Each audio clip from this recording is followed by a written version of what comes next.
Bapak Ganjar Pranowo menyampaikan visi misi dan program kerja. Kami persilakan Bapak untuk menuju ke podium. Dalam waktu 4 menit dimulai saat Bapak berbicara.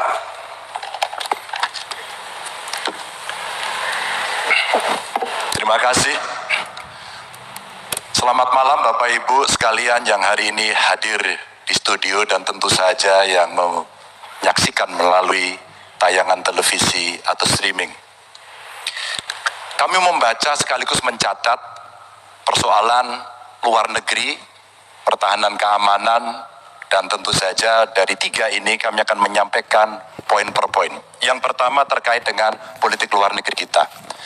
Politik luar negeri kita adalah alat untuk negosiasi terhadap dunia luar, tapi kepentingan nasional harus nomor 1. Kenapa itu menjadi penting? Karena kita mesti betul-betul bisa melakukan redefinisi terhadap politik luar negeri yang bebas aktif, yang disesuaikan dengan kondisi kekinian. Ini penting karena apa? Karena kita perlu untuk memilah dan memprioritaskan yang menjadi kekuatan, keinginan dari bangsa dan negara ini. Rakyat butuh bekerja. Rakyat butuh lapangan kerja lebih banyak, investasi harus lebih banyak. Maka kita mesti memperkuat infrastruktur diplomasi kita, duta besar, para diplomat, dan tentu saja inilah yang mesti kita berikan penugasan-penugasan untuk membereskan persoalan-persoalan kepentingan ekonomi nasional dalam konteks kekinian. Dan tentu saja kita tidak pernah lupa, Indonesia selalu setia pada kesepakatan yang pernah diambil. Dekolonisasi yang dilakukan mendorong, meyakinkan kita semua untuk membebaskan seluruh bangsa tanpa boleh mengintervensi satu dengan yang lain. Dan inilah komitmen kita pada kemerdekaan Palestina yang kita dukung terus-menerus. Maka kalaulah kemudian itu kita kerjakan, beberapa problem krisis iklim barangkali akan kita selesaikan dengan membawa pola-pola diplomasi sesuai dengan kekinian yang diperlukan. Atau barangkali kepentingan UMKM yang mesti kita bawa ke dunia internasional seperti praktek yang pernah kami lakukan di Jawa Tengah. Dan itu membuat masyarakat akan merasakan politik luar negeri jauh lebih baik. Pertahanan, sistem pertahanan rakyat semesta mesti kita dorong, kita lapisi dengan pertahanan yang betul-betul berlapis dan kita jadikan benteng pertahanan Nusantara sebagai sebuah satu kesatuan. Dan kita perlu melakukan penataan gelar pasukan karena IKN menjadi pusat gravitasi baru.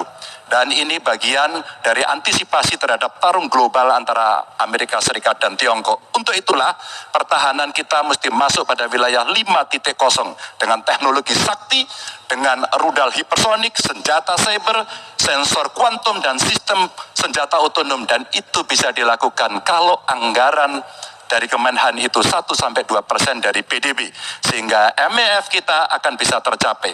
Karena ini yang mengerikan, di 2024 saya khawatir ini tidak akan tercapai. Untuk keamanan, terorisme, narkoba, pinjaman online, judi online, kekerasan seksual, ini perlu mendapatkan perhatian termasuk TPPU. Maka reformasi kepolisian betul-betul harus mengantisipasi ini dengan penguatan cyber system kita, termasuk pengembangan SDM cyber yang kuat. Polisi yang menjadi pengabdi masyarakat betul-betul akan bisa mengayomi. Seperti kemudian pada saat saya bertemu dengan Ibu Mary Hugeng, bagaimana Ibu Mary menceritakan bahwa polisi kita mengayomi dengan kesungguhan. Polisi kita hidup dengan sangat sederhana dan mereka punya integritas yang tinggi. Sebagai anak polisi, saya paham betul ini sesuatu yang sulit dan pasti akan bisa kita lakukan. Dan tentu saja inilah capaian-capaian yang akan kita lakukan oleh Ganjar Mahfud. Bismillah, insya Allah kami siap. Baik, terima kasih Bapak Ganjar Pranowo. Kami persilakan kembali ke tempat Pak Ganjar. Kami persilakan kepada Bapak Anies Rashid Baswedan untuk menuju podium menyampaikan visi, misi, dan program kerja dengan waktu 4 menit.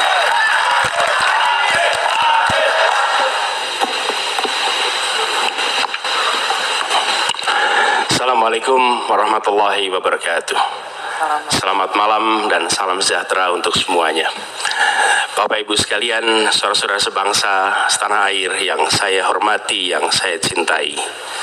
Ketika kepercayaan dari Ibu dan Bapak saudara sekalian diberikan kepada kami, maka kami insya Allah akan mengembalikan posisi Indonesia menjadi pelaku utama di dalam konstelasi global. Indonesia tidak hadir sebagai penonton, tapi Indonesia hadir sebagai penentu arah perdamaian, kemakmuran bagi seluruh bangsa di level global maupun di level regional.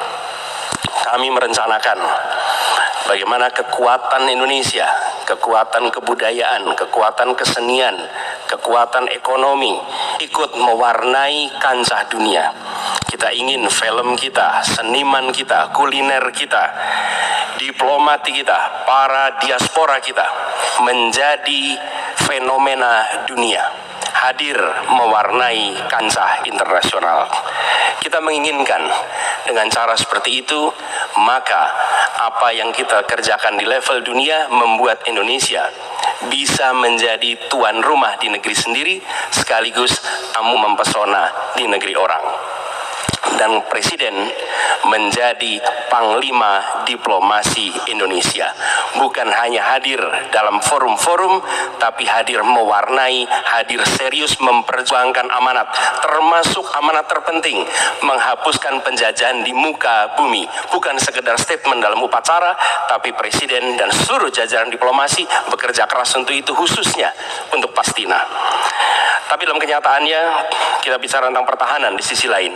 Kita menghadapi tantangan yang tidak kecil. Dalam beberapa tahun terakhir ini, lebih dari 160.000 orang meninggal, bukan karena serangan militer, tapi karena serangan virus. HP kita, komputer kita, diserang oleh cyber attack. Lebih dari 800 juta cyber attack. Perdagangan manusia, perdagangan anak. Bagaimana perempuan, anak-anak menjadi korban, lebih dari 3.000 orang. Dan narkoba menyerbu Indonesia. 4,8 juta orang terpapar narkoba. Keluarga-keluarga kita menderita karena narkoba ini. Dan itu pedih sekali. Itu tingkat keluarga. Pencurian ikan, pencurian pasir, itu menandakan bahwa kita kebobolan. Dan lebih jauh lagi, ironisnya, Kementerian Pertahanan menjadi kementerian yang dibobol oleh hacker 2023. Sebuah ironi, karena itu kita ingin mengembalikan. Dan 700 triliun anggaran Kementerian Pertahanan tidak bisa mempertahankan itu, justru digunakan untuk membeli alat-alat alutsista yang bekas.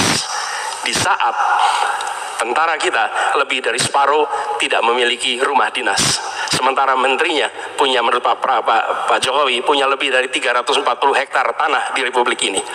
Ini harus diubah. Tambah lagi, food estate singkong yang menguntungkan kroni, merusak lingkungan, dan tidak menghasilkan. Ini harus diubah. Kami akan memulai dengan kepemimpinan yang menjunjung tinggi etika, kepemimpinan yang mengandalkan data, informasi, kapasitas yang serius.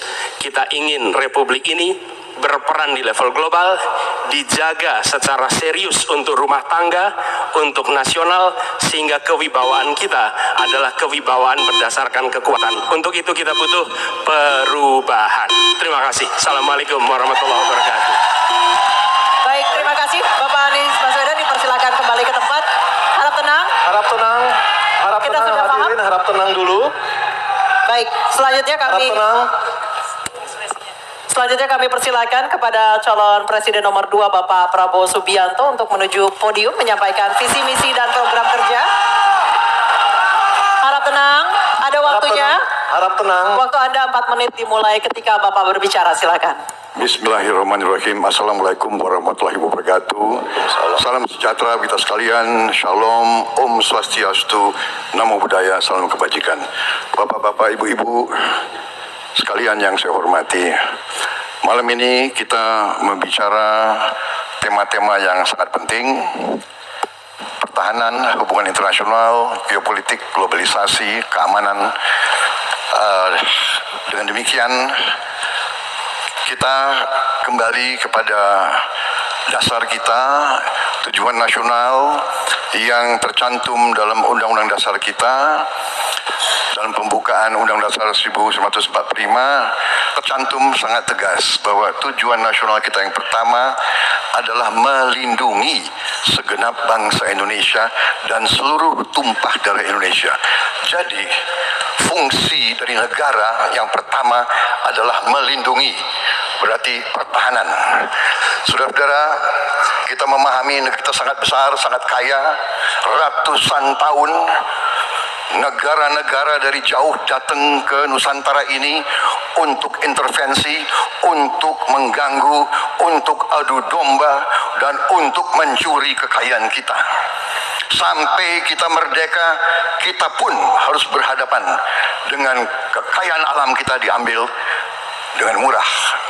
Karena itu, untuk kita menjadi negara makmur, untuk kita menjadi negara sejahtera, untuk rakyat kita hidup layak, punya pekerjaan layak, kita harus menjaga kekayaan kita. Kita harus menjaga dan habis itu kita harus mengelola kekayaan kita. Saudara-saudara sekalian, politik luar negeri kita secara tradisi sejak awal kita merdeka adalah bebas aktif, adalah non-blok, tidak memihak, tidak ikut blok-blok, tidak ikut fakta. Ini akan saya teruskan. Dengan hubungan baik dengan semua kekuatan, kita bisa mengamankan kepentingan nasional kita. Saudara-saudara sekalian, 1000 kawan terlalu sedikit, 1 lawan terlalu banyak. Kita akan menjalankan politik tetangga baik. Saudara-saudara sekalian, kita bertekad harus punya pertahanan yang kuat. Mungkin ada yang asal bicara tanpa data, ya kan? Mungkin didorong oleh ambisi yang menggebu-gebu sehingga tidak objektif. Saudara-saudara sekalian, saya sebagai Menteri Pertahanan berpegang kepada doktrin, kepada strategi nasional, dan semuanya adalah atas dasar kepentingan bangsa dan rakyat Indonesia, dan saya mampu mempertanggungjawabkan, dan saya berkeyakinan hanya dengan pertahanan yang kuat kita akan dihormati, kita akan menjaga kepentingan nasional kita. Kalau kita buka buku ilmu pengetahuan yang paling dasar, kekuatan nasional harus ada kekuatan militer. Tanpa kekuatan militer, sejarah peradaban manusia mengajarkan bahwa bangsa itu akan dilindas seperti di Gaza sekarang ini. Akan diambil kekayaannya, akan diusir dari tanah airnya. Tidak bisa tidak, kita harus kuat. Kita harus kuat. Terima kasih. Wassalamualaikum warahmatullahi wabarakatuh. Waalaikumsalam warahmatullahi wabarakatuh. Kami silakan kembali Pak Prabowo, kita berikan apresiasi yang paling meriah untuk para calon presiden pemilu tahun. Sekarang diperbolehkan, silakan. Kami perbolehkan, silakan berikan apresiasi